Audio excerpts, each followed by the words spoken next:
Welcome on behalf of the members of the New Jersey Legislative Black Caucus from Trenton to you. I'm your host, New Jersey State Senator Ronald Rice, and Chairman of the New Jersey Legislative Black Caucus.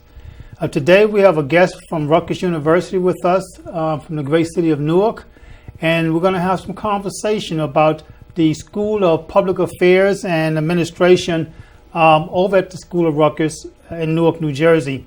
And we have a brand new dean there. We say brand new like you're buying something from the store. He's brand new dean, 3 months at the school, actually 4 months, doing a fantastic job over there. And we think you need to hear from him and about some of the things he's doing to change the direction of the School of Public Affairs and Administration and his connection with the community at large. And so we're very happy today to have with us Dean Charles Menifield, who's now in charge over there and been interacting with community groups ever since he's been here. I've had the occasion to meet with him on many times, and we've had the occasion also to talk about his vision. And he actually spoke to members of the Legislative Black Caucus Foundation in terms of his vision for the school and for the community and for students in particular. And we just thought it was just a great thing, and that's why I'm bringing him to you today so that you can not only hear what he has to say to us and the conversation we're having on news and views and opinions, but also for your consideration. I think Rutgers is a place that you may want to consider going yourself or even sending your students once you hear from this dean. So welcome, Dean.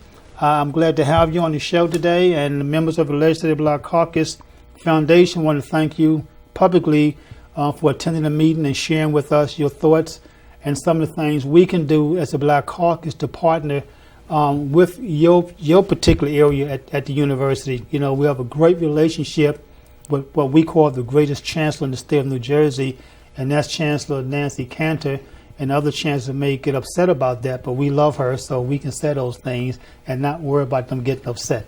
I concur with those sentiments.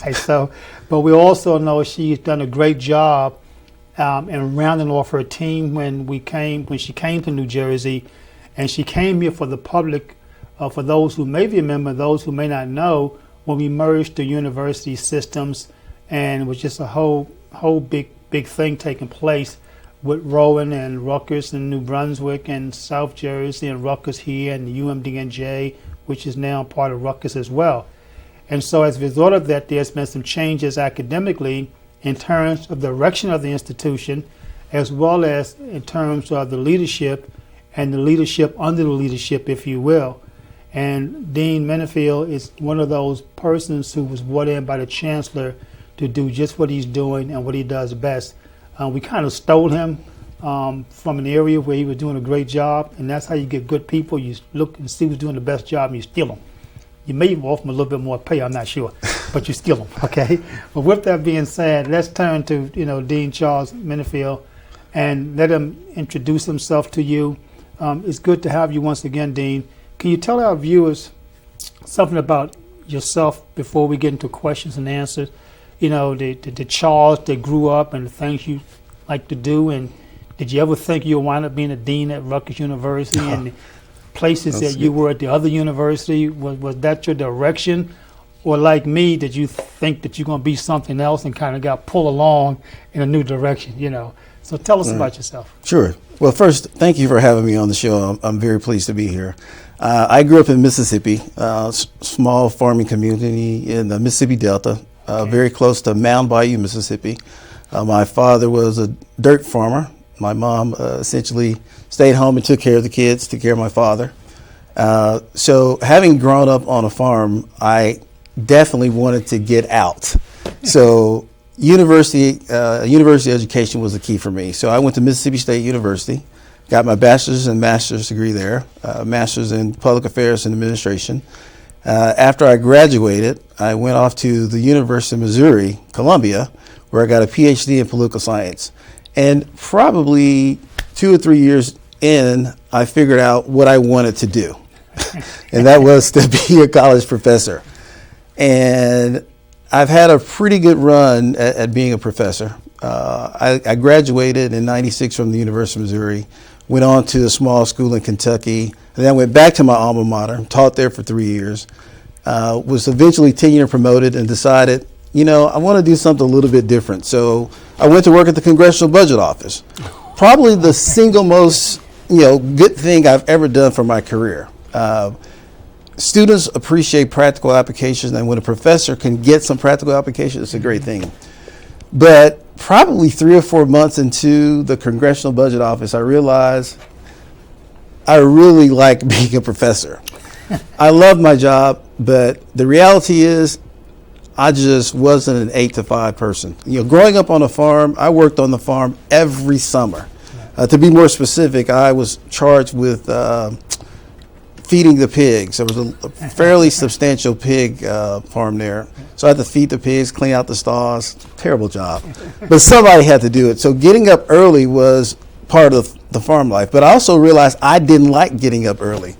So I loved my work at the Congressional Budget Office, but probably 3 or 4 months in, I decided I like being a professor. That's my calling. Yeah, right. So I ended up back south in the University of Memphis, which is very close to my family.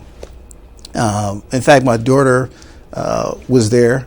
So we moved back down there and started teaching at the University of Memphis. And I was there for 9 years, teaching in the School of Urban Affairs and Public Policy. Then I got a call from the University of Missouri, had some friends there. It's like, hey, why don't you come join us? So that was my stop before I came here. I left the University of Memphis as chair of the department. I went to the University of Missouri. Within a few months, I became the associate dean there with my good friend Bart Wexler. And for 5 years, essentially, we did some really good things. But, where I was left at that point was, I've always been a person that, what are we doing to help people in a more realistic way? And I was formally trained as a political scientist, but at some point in my career, I went back to my PA heritage and said, in public affairs, we do things that literally help people. So one of the things that I was working on at the Congressional Budget Office was healthcare issues, CHIP to be more specific. Okay. So I started back doing research in that area, started doing some budgeting and finance work, and I essentially abandoned all of the political science work I'd done. And I'd been pretty successful in that venue. But I wanted to feel something more substantive, and that was the right decision for me. So, you're publishing research. At some point I decided, there's still something more to be had. And that's how I ended up here, because I've never worked at a university that says the university's goal is to be an anchor institution. And the chancellor is the one that's driving it. Now, the University of Memphis actually fell into that same mode. The school that I was in, also, we consider ourselves an anchor institution, the school, but not the university. Gotcha. And here we have the whole university. That changed everything for me. So interesting, because we had a conversation in the past. The one thing that never came up, at least I didn't hear it, maybe my colleagues did if you mentioned it, was the Congressional Budget Office. Okay, my son, who was the councilman here, and the viewers know my son, who's in Silver Spring, Maryland now. He's worked on the Hill in the education side. He went to American University and he interned on the Hill. So when he came here, he got into the politics. I don't know how he got into it, but he got into it. So I thought he was going to do something else. And it really wasn't for him. It's the Hill that he likes. And just to hear you say you come from the Congressional Budget Office side, are you an Alpha by chance? No, I'm not. Okay, because I was going to say Kappa Alpha Psi all the way. Well, see, that's don't say it around here too much, according to these guys, But anyway, I think that's an interesting point because you could probably tell us about the Trump's budget tax that's going to affect us, right? We won't even get into that, right? Like with that $10,000, right? So, but it's interesting how the transition is, because the public administrative side of you and the public policy and public affairs piece, I think that's a good nexus, if you will. But I never picked up on that, because traditionally you have people coming from academic discipline, if you will, and they'll get into public affairs, but they don't have the government side of it, particularly at the federal level. Right. Okay. And usually those at the federal level to have a political science background and public affairs and administration background wind up doing lobbying work or consulting in that field. Exactly. And they do very well. But you did the right thing. I think because coming from the farm life, and a lot of people don't realize that you're a young man.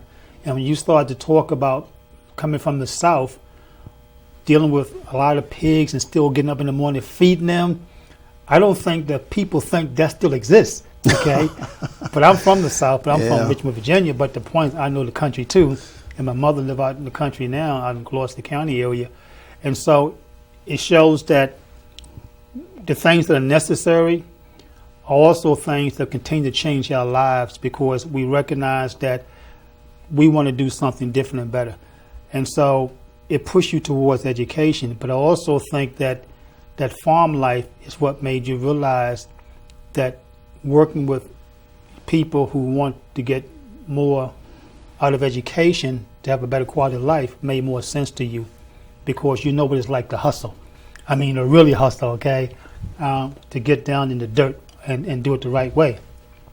And so with that being said, I understand that your attraction, you may want to expand on it, to Rutgers University in Newark is the fact that they're taking this different approach to addressing the community, because that's really where Chancellor Cantor is going. You know, she came from Syracuse, you're aware of that. And the one thing when she first came, she, like yourself, she was retired. Like you went to a different direction. She was actually retired, and she had to be convinced to come here through friends because she wasn't really looking to work again. Right. But she came and recognized also there was an opportunity to do just what you said there's an opportunity to do. And that's why she's been reaching out for people like yourself and others to fill around her team, because that's a mission she wants to accomplish successfully before she leaves. And so far, you guys over at Rutgers are doing a great job with the ribbon cuttings and kinds of things that are coming in. And so that's important. Is there anything else? Is that the nucleus of your attraction to Rutgers, or is there something else that we should know about that was a part of that attraction to Newark, Rutgers? Sure. So that's definitely the main item on the list. But I would also add that the faculty in the School of Public Affairs and Administration are top-notch, to say the very least. The reputation of the school is premier. Mm-hmm. The previous dean really built the Rutgers brand. So there's a lot to be said for our standing in the community. I can't say enough about the faculty. Very well known. There's several distinguished professors there. There's several professors on the staff that have won national awards in both publication as well as Lifetime Achievement Awards. So I came to a place that had a very, very good base, a very good standing. So it's poised to move up to that next level. So understanding the Chancellor's vision to connect the school to the community and the position you're in, and that seems to be your vision too, and it seems as though not only is it your vision, it's something that you were actually doing prior to coming here, but as you said, maybe just in an area was more like a silo than anything else, where it wasn't really the whole institution. Give us your comments and thoughts about where do you see, or what do you see the role of the School of Public Affairs and Administration under your leadership as relate to that vision of Chancellor Cantor? Sure. So public service is at the core of what public affairs and administration is. We train people to work in governmental and non-governmental sectors, primarily federal, state, local, and in the nonprofit sector. Some of our students also go on to work in business. So with that public service focus in mind, the difference between here and other public affairs programs is that service learning type piece, that public engagement piece. At our very core, our school fully embraces the idea of service at every level. That is, our students have mandatory internships, for example. We want them to go out into the community, get some service, get some experience, and come back. We have professors in our program that serve as adjuncts. They have practical application that they can bring. So marrying what we bring in terms of theory as full-time professors and what they bring in terms of practical application, that is the perfect synergistic relationship to really build these core thoughts of public service. Now, what I'm doing is not necessarily new. The previous dean also embraced the whole idea of public engagement. My goal is to bring it up a little bit higher than where he left it. I really would like to see more faculty involved in community engagement. I'd like to see students more involved. And there's some things institutionally we can do within the program to really bring the program up. I want the School of Public Affairs and Administration to be the #1 program in the country, and by far the to-go place for residents of Newark, public agencies in Newark, organizations in Newark. I want them to think about us when they think about community engagement. That's a good segue into the next question I want to raise with you, and that's exactly, as it relates to Newark, what do you actually see the major issues facing Newark and the challenges that need to be addressed surrounding these issues? So I'm going to give you two responses to that question. When my wife and I moved here, one of the things I did is just kind of took the tour. Okay. And I didn't know a lot about Newark other than what I found on the internet, but there's nothing like a first-hand accounting. So when we drove around Newark, I noticed that Newark really isn't that diverse. When we walk around the streets of Newark, and we walk a lot here, I primarily see two races of people: Black and Hispanic. Now, there may be some Portuguese mix in there, but I don't see a lot of white people. When I go to the outlying communities, the suburbs, I see a fairly substantial population demographic change. With that said, history tells us that there are things that come with communities that are homogenous versus those that are more diversely populated. Newark looks a lot like Memphis in some sense. Memphis is majority African American, but over time there's been a population shift. I'm not sure that's occurring in Newark. So with that said, the issues that I see just walking around, and I think there's probably some validity to these things, is there's a fairly substantial homeless population in Newark, and I see quite a few people. I see an aging infrastructure. When I walk around, I see a lot of closed buildings. I've read some articles that highlight housing issues. Given the number of homeless people and the rhetoric, I think there's probably a substantial employment issue. And I'll be very frank with you. The biggest shock for me and my wife moving here has been the cost of things. Clearly, I'm a middle-class person, but I think about people who are not. Yes. It can really sting the pocketbook to live here. And so having a living wage, I think is very critical here. Now, there's some other things. I'm sure if I talk to the mayor and his staff, I'll get a whole bunch of other things. I read an article that said there was 2,000 empty homes in Newark. I was just blown away with that number. At 2,000, that's a lot. Yeah. And I thought, man, I could probably recommend a whole bunch of purposes for those properties, but no one's asked. So there's some systems, there's some ways to get involved. I don't want to create issues that aren't there, but I definitely want to work with the city and local agencies and helping them solve some of the issues that they see are paramount to the city moving forward. There's a lot of potential for economic development in Newark. It just has to be manifested through some collaborations, I believe. Well, and you're correct. The cost of living in the Northeast Corridor is extremely high, period. And it's never going to be where people from other parts of the country, if they came here, would think it's going to be or like it to be. But we can make it better. And we do have to work on the cost of living wage. You hear the word minimum wage, but there are those of us in the legislature like myself that argue minimum wage is not good enough. Cost of living wage is what we really need. But you have to balance that on the small businesses as to how do you grow into that, since it's been this gap for so long. And we're working on that. You certainly have identified some of the major issues impacting our community. For your information, and for many of our viewers who don't know, I came to Newark in 1955, a whole different city, very well integrated, a huge white population of Irish, Italian, big Jewish community. In fact, if you go into Livingston or West Orange or South Orange, Maplewood, those Jewish families, the majority of those families came out of Newark, basically. At least the roots came out of Newark. Really, the transition took place, giving you a little history, in 1967 when Newark had the Newark disturbance, and stores were burned and vandalized, and the businesses were predominantly owned by Jewish community, and so they took their money and their wealth and they decided to leave the city. Government decided that they're not going to help us because they more or less blame, quote unquote, black folks for burning down the town based on the issues we were raised and never got attention. And I came home from Cuba the night of the riots. I didn't know it was a riot here. From where? From Cuba. Cuba, okay. Yeah, I was in the Marine Corps and I was stationed there for a few months. Then after that I went to Vietnam. I should have stayed here and just fought the war in Newark, right? Went back to base, they gave me orders. But the point is that we had that diversity. And since then we left a corrupt government with Hugh Andonisio, and Ken Gibson became the first black mayor in the city of Newark. Didn't get any help from government at all, much of anything. And so he had to work with pretty much nothing, and he started to lay the foundation for the growth.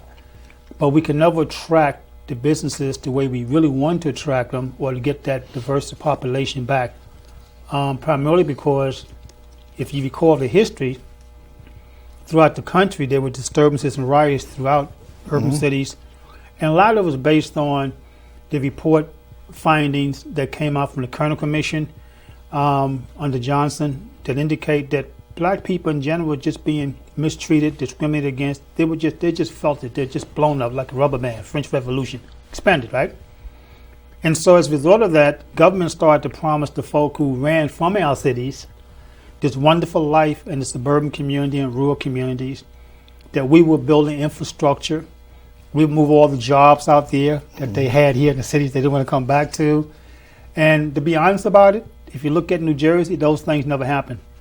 And so now what you'll be seeing while you're here doing your work, and what you're going to be hearing are folk trying to move back into the cities because the infrastructure is here. And the commitment on government to open up the roadways and the highways and build the rail systems and transportation systems has never happened. And they realize it's not going to happen. So the same quote-unquote white folk generations, new generations of people who was raised out there, recognize you can't sit in a car for 2 hours going to work and be there on time. Yeah. If not, it's like you on the farm, you get up early, and you don't like to get up early, okay? And the millennials are saying we don't want to go any place. We just want to live over top of Rutgers, downtown Newark, come out and shop downtown Newark, get on the train and go where we have to go and be left alone. And so the concern I have, where your school can really help us to avoid, and the mayor is very much committed to it, is this whole gentrification, this whole transitional piece, where money is coming in and we see it happening. We're rebuilding communities. Downtown Newark is a good example, and you can look at the Hoboken and places like that, etc., the Jersey cities. But our people that you see now are being shifted out, working class people. The homeless population is still standing in place because there's no place to shift, and they're not getting the help they want. The jobs are here, but the one thing that we do know in government, and Rutgers has helped us identify some of the reasons as well, and the network and coalitions, is that we have jobs. We don't have the population. We have the population for the job. We have a number of people to fill the jobs. But the people we have that you see out there that are low income or destitute in many cases, but have good brain power, if you will, and given an opportunity to enhance their academics, they'll do that, or given job training, can fill the jobs. The problem is the job requirements, our folk do not have that background. Right. And so it's this struggle to try to play catch up with getting the training in the background. In the meanwhile, we're fighting drug problem and gang violence, okay? We can't seem to get to that group of people mindset, because the mindset is that I'm not going to live beyond 21 anyway, and this is what I know, this is where my love is, the family don't love me, I don't have a father, I don't have a mother, everybody's in jail, and it's this mentality. So with that, that's just a little history for you, but I want to raise a question because it kind of ties into the question itself. How do you believe that the School of Public Affairs can play a role in helping the city move forward, given the demographics that you see, given what I just told you, a little bit of history, and now seeing this surge, this type of surge of people trying to come back to take over those 2,000 properties you're talking about and more. If you go to City Hall right now, you're going to see a lot of Jewish community people, investors, okay? I'm not talking about the tradition. I'm talking about the real Orthodox Jewish people who used to live in this town, getting the permits and licenses and everything they need to take over properties. They own a lot of properties now, but we don't know it because they do it tightly, but they're still leasing and renting to black folk and Latino folk that you see. But the idea is to hold on and then eventually transition the people, the population there out and bring people back in. How can we help avoid this? Anything that you have a vision for? Is it something that you're thinking about, or is it something that you just haven't been aware of that need to give some thought to? Right. I'm not aware of that specifically, but I can say that to that lens is I believe that my school has some intellectual capacity in a variety of different areas. One of those is housing, for example. So if the city said to Dr. Cantor or to me and said, hey, we really want to try to figure out a better mechanism to addressing this issue, we could probably provide them some assistance. I'll give you one example. I went to a presentation by Dr. David Trout to the mayor and his team probably a month ago, and he'd done a study of the housing market. And as I was listening to his presentation, I was sitting there thinking, because it all came from the article that I read about the 2,000 vacant properties. I said to him, I was like, this is exactly the kind of stuff that I'm interested in. So in his analysis, he basically split the city into the wards that it is and looked at the cost of living for rental properties, average cost of housing, all of these various metrics. And basically, he addressed some of the things that you're saying indirectly. And I believe, if my memory is correct, someone mentioned something like what you just said a moment ago. So he said to me, he goes, hey, I don't have, all of this information to myself. Join the club. And that's exactly the kind of attitude that we have to have. So I view my institution as being one of the players at the table. We're going to join a team that's already here. So that sort of research isn't anything new. I would envision us working with David, working with the chancellor and whomever else to address issues like that, as well as some of the other things that I see, like the aging infrastructure. I've never seen so many potholes in my life as I see here. But, we can go on and talk about problems, and that's not going to do any good. We need solutions. So I hope that I'm bringing a team of people together with some solutions. To that end, I'm creating a completely new division within our school. We're calling it the Division of Community Engagement. I just hired a new director of community engagement. We're going to put a team of people around her. That would include faculty, students that are interested in community engagement more directly, PhD students. I have a person that's really interested in coming to the school as a visiting scholar. She has done some phenomenal work in economic development in the city, has provided me a number of reports that she's done. So we're really moving forward in the right direction. And I think once we get the foundation built and the structure really in place, a year from now, 2 years from now, we're going to really be doing some really good things. Students are also at the core of that. Lots of our students go on to do internships in the city. So I think we're going to really facilitate some real proactive measures to show exactly what we're capable of. That's music to my ears, because I've been trying to figure out how we can get some of this done. I've always argued with Mayor James and Ken Gibson, and didn't really argue with Cory Booker that much as mayor, because we didn't really communicate that much. We had different visions, if you will. That's why he's U.S. Senator, I'm still here. But the thing is that I always said we're not using our universities as effective as we can, including the medical school. And I was just hoping that we eventually will get someone in, your generation, your mindset. And you also said a couple of things that, and this is not to offend our male population, if you will, but I listened well, and I know that we finished an election, and I did a program recently with a Councilman Nick Giuano, and I was asking some questions, and we were talking about how in the federal government there were a lot of elections and what happened. But what I failed to mention, and my staff reminded me, the fact that in that scenario, women made the difference, and there were a lot of women elected. So I'm listening to you, and I hear you say, well, we're putting together a new division for community engagement, and I just hired someone, and I'm putting around her, the word her, if you will, and I'm also getting a visiting professor, and she. Right. So I heard the her and the she, and I think that's important because I believe that women have a different mindset about quality of life issues. I really do.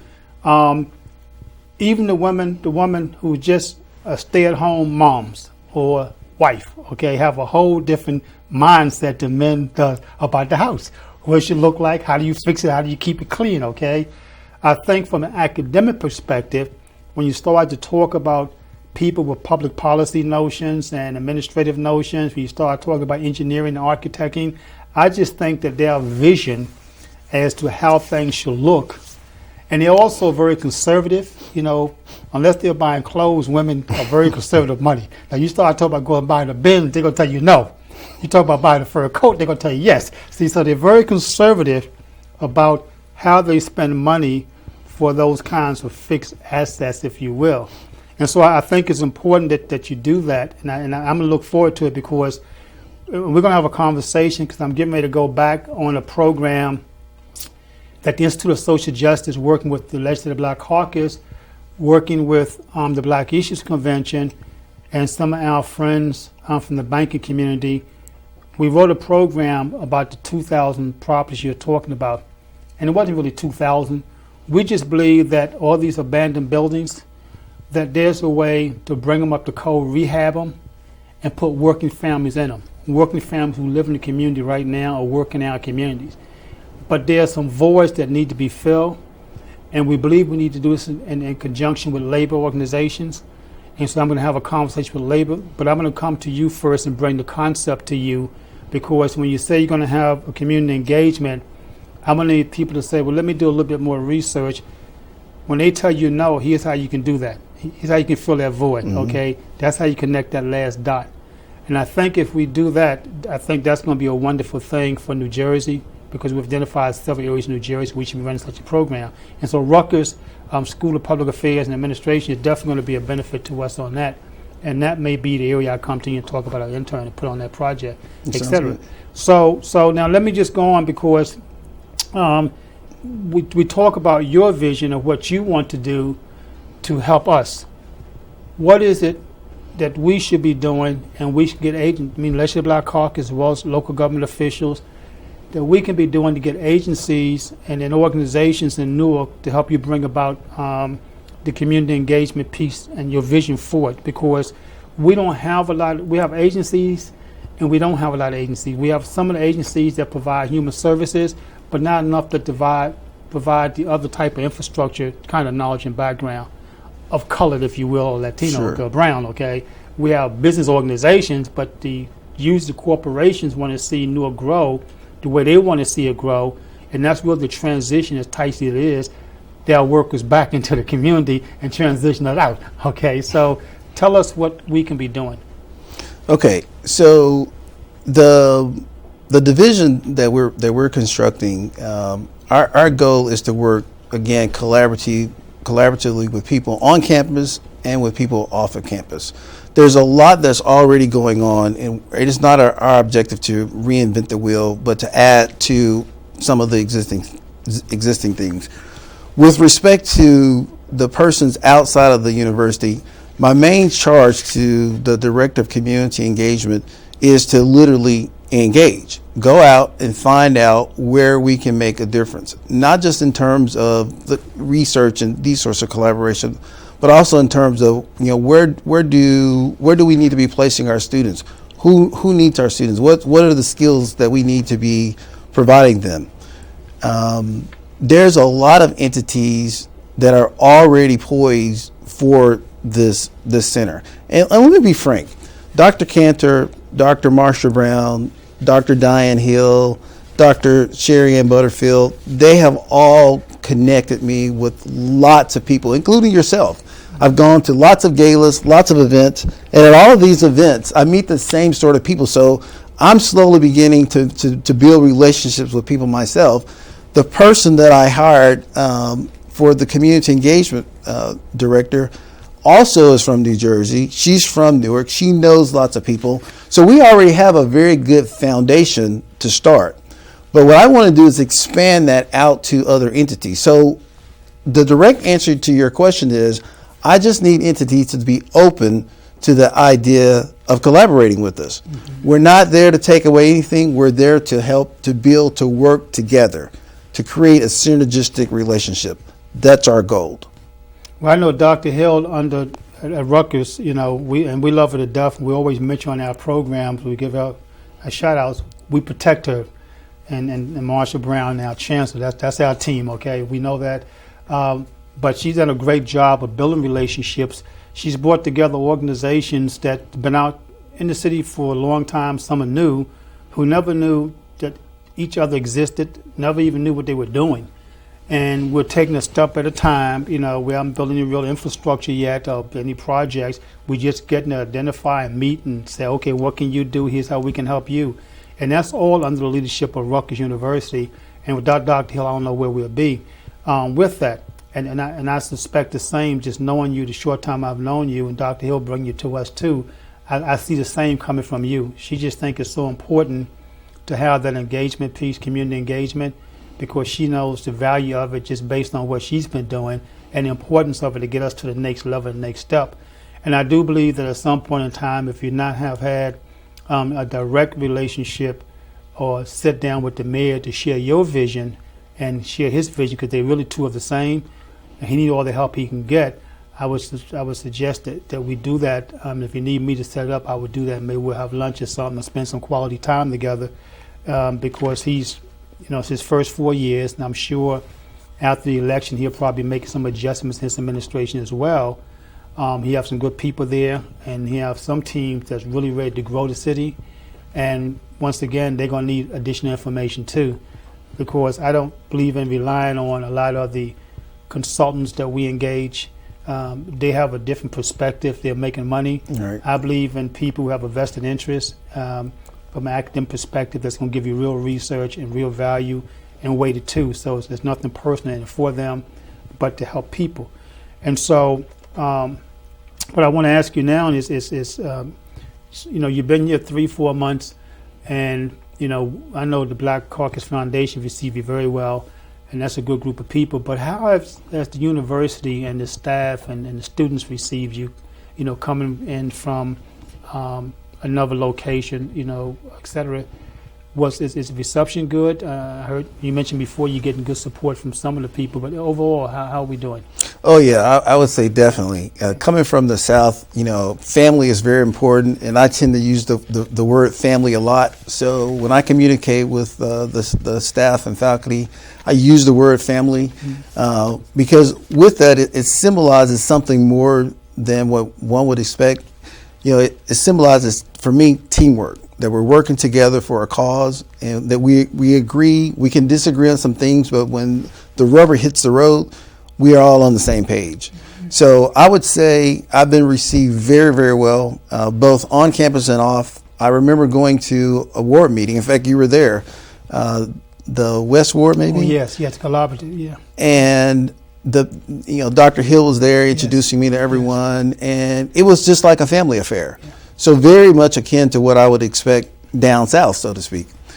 So, no, I think everything is really falling into place. They're really, the university has already made the connection. I'm just simply joining the team. So it's been, the first semester has been great.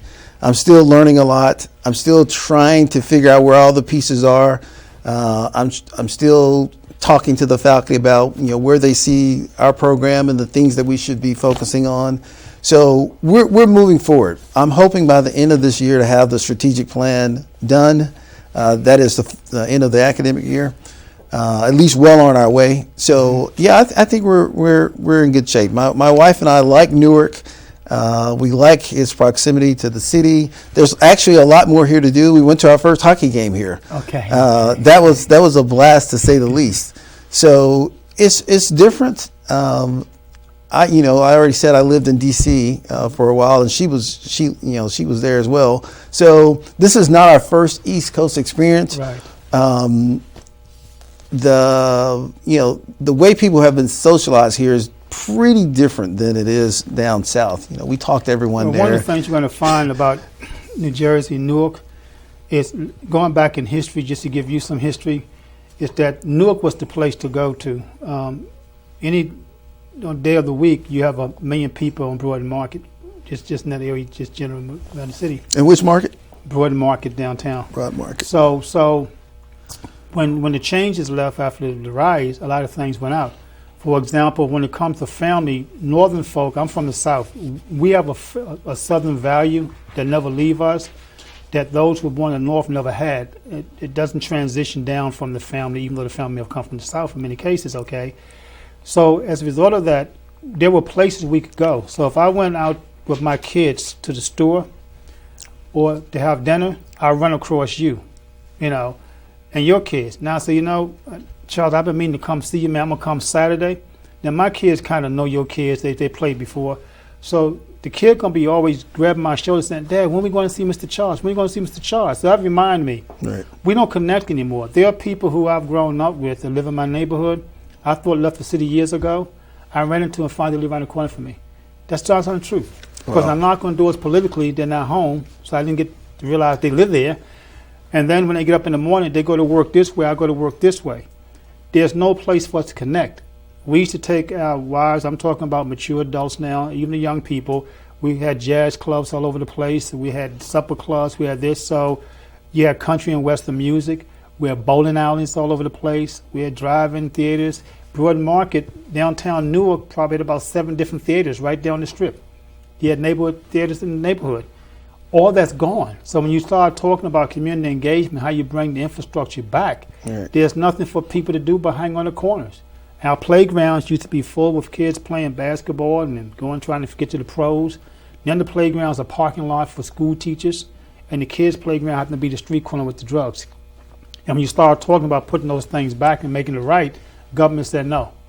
And so it becomes a real big contradiction as to what our role in government is versus what we do. Right. And so I just giving you that for food for thought, because when you look at it, you see a lot of value and things you can do, but it may wind up being a little bit more complicated if you don't understand the intricacies of the history and what's going on here and the mindset of political officials and people like that. It's going to be a push through. And so you're going to need partners.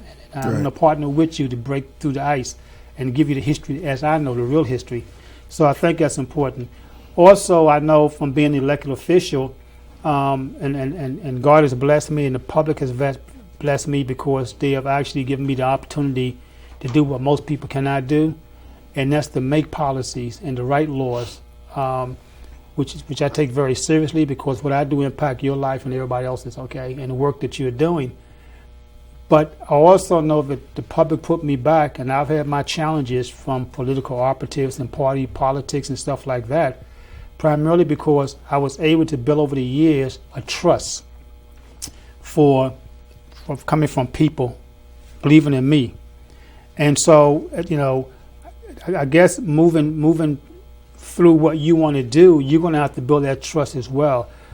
Do you have anything in mind, or are you going to have to do it as you go along? I mean, how do you expect, or you think you'll be moving the School of Public Affairs and Administration to get that trust built that you need? Sure. That's a really good question for a variety of reasons. And you're right. Trust is very important in all relationships, marriage, business, etc.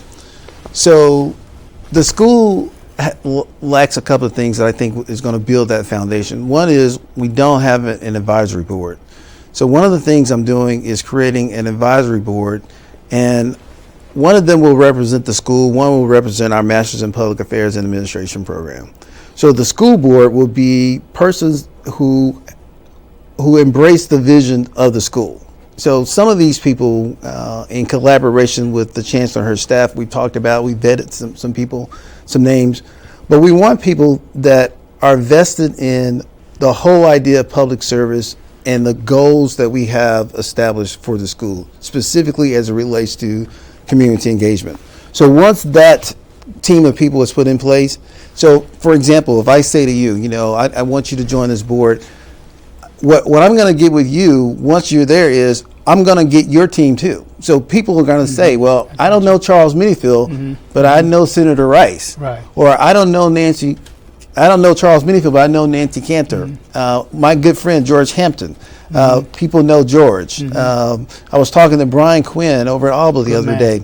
So there's some ways to integrate those things. You don't have to know me, but if you know the team that I built around me, if they trust me and you trust them, we trust each other. The other thing that we're going to do is, we have a large alumni base. SPAA has students all over the state of New Jersey, all over the country. We offer a PhD, a Master's of Public Affairs, and a bachelor's degree in public administration. Okay. So we have progeny everywhere. We're going to go around and we're going to talk to those communities and we're going to say, tell us what do we need to be doing a little bit differently at the school. We're also going to go to employers with the same question. Tell us how our students are doing as an employee of your company or your agency. What do you need to see differently? Once you start engaging people and instituting the sort of things that they say, that's when you're going to make a difference. That's when this level of trust comes up. And then lastly is what you deliver, like what comes out of the office that's facilitating the goals of the city of Newark as well as our own. So combinations of those sorts of things, and it's going to take some time. I have a really good team, and I believe that in a year or so we're going to be firmly grounded and really, really doing some really good things. So it's very exciting. So exciting. We're going to talk about excitement in a quick moment. I know we've run out of time, but have you had any relationship or developed relationship with the other institutions, such as the Essex County Community College, which is very dear to those of us in the city of Newark? They're undergoing some trying times right now, but they have a good new president. I think he's going to do a great job, and we have his back. And I think we just came out of a financial situation, which was one of the concerns Middle States was concerned about. And we're divorcing the politics from that institution. I've made that clear to the county executive. And going to be watching and run interference where I have to. But then we have NJIT, who just cut ribbon on a whole new space area for jobs. And I find it amazing, particularly when I went there, they were showing me what this facility does. And as they were doing the sign, this machine kept doing this to make the sign. And while they were talking about the facility, all I could see was, that thing going to break. And somebody has to fix it. Why are we not teaching our kids how to fix it? So I mean, but we had a group called Chain, and George can tell you more about Chain. He was a part of it at UMDNJ. Are you interacting with them? Because a lot of your engagement is probably going to have to be via a relationship with some of the other institutions as well. Right, exactly. So the short answer to your question is not a whole lot. I have met with the president, or met the president at Essex County. SPAA has somewhere in the neighborhood of 95% of our bachelor students are transfers from the community college system. So we get a lot of students in SPAA from the community colleges.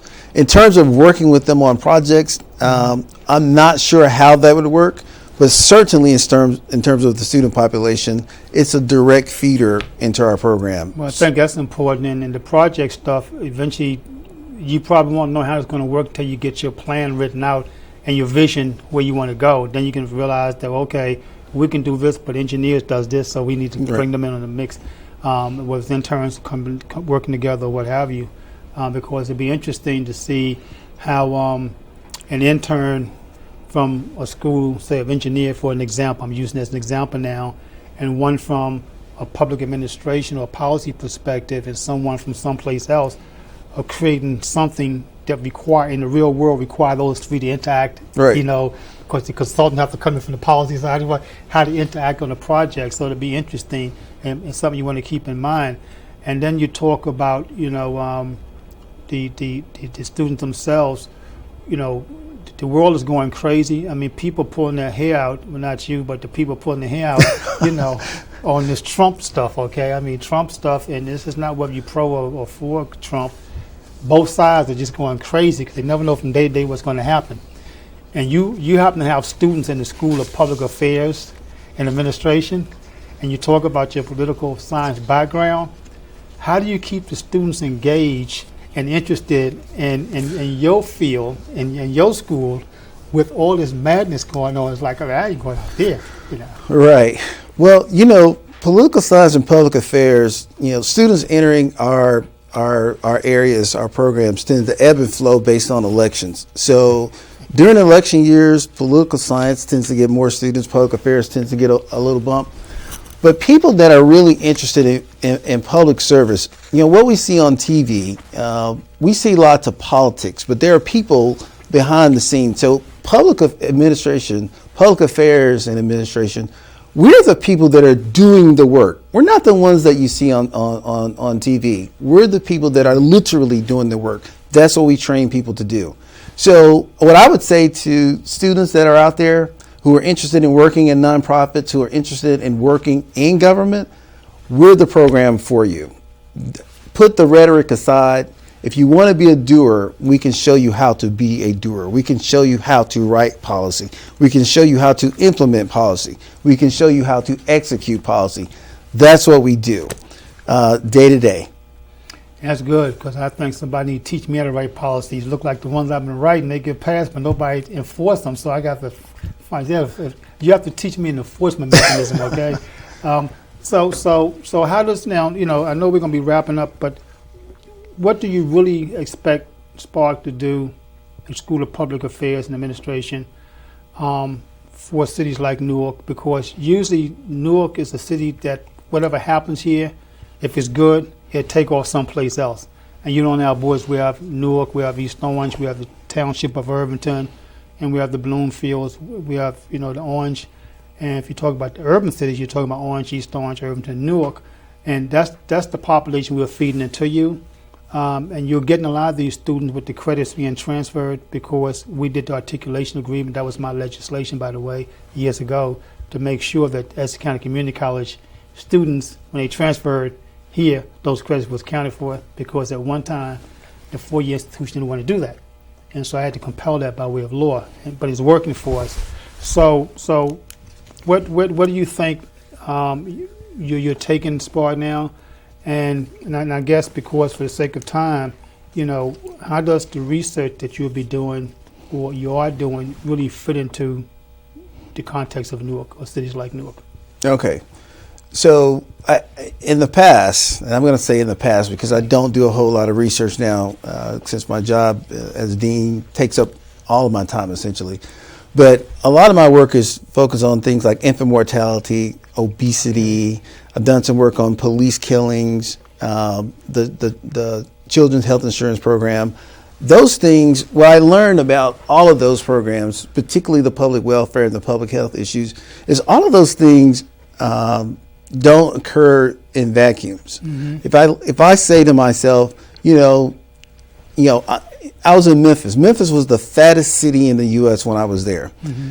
And as a policymaker, the question is, how do you reduce that? Well, if you just look at it in terms of, don't eat so much, that's never the answer. Right. So it's how can we use policy to bring about that change? Well, what I found in my research is people that ride public transportation tend to be thinner. Mm-hmm. But in a city where everyone's driving, they're sitting in their cars for long periods of time, they're eating, those are the ones that tend to be fatter. Okay. There's also things called food deserts, like where are the grocery stores? If there aren't healthy choices around, so from a policy perspective, those are the sorts of things you have to look at. So the city of Newark is very much has to be looked at the same way. When I told my friends I was moving here, a lot of them says, Newark? Why would you want to move to Newark? And I said, Newark is a canvas. Mm-hmm. So Newark has an image problem, has an identity problem on the outside. Mm-hmm. We have to change that identity. And it's one piece at a time. You have to look at it holistically. My goals for the school, and particularly with respect to community engagement, is to help collaborate with the city to work on pieces that would change that image. Well, hopefully you can help us change the image because we're getting ready to wrap up. But I tell this story at the time. Years ago, they said Newark was #1 in crime. That's what I thought. I was on an airplane, and everybody I know to this day going to Atlanta, Georgia. To this day, everybody's going to Atlanta, Georgia. And I was on the airplane reading the magazine. It said Atlanta, Georgia was #1 in crime. I said, well, somebody's going to be sued. They must have made a mistake in the writing because Newark is #1. Atlanta was #1. I said, well, then why is everybody going to Atlanta if it's #1 in crime? Because they kept the image going up. Maynard Jackson, did the airport and stuff, kept the image. They talk about the negative, but they kept a high emphasis on what was happening. So people saw the negative going this way because they saw positive things happening. And I'm hoping that's what the School of Public Affairs can help us do, really put this image in place. Let me thank Dean Charles Menifield for coming on the program. I want to thank our viewers for tuning in. Please pay attention. We're going to have him back. And enjoy the rest of your holiday. And we're looking for a good New Year's. Be safe, be blessed, and be happy.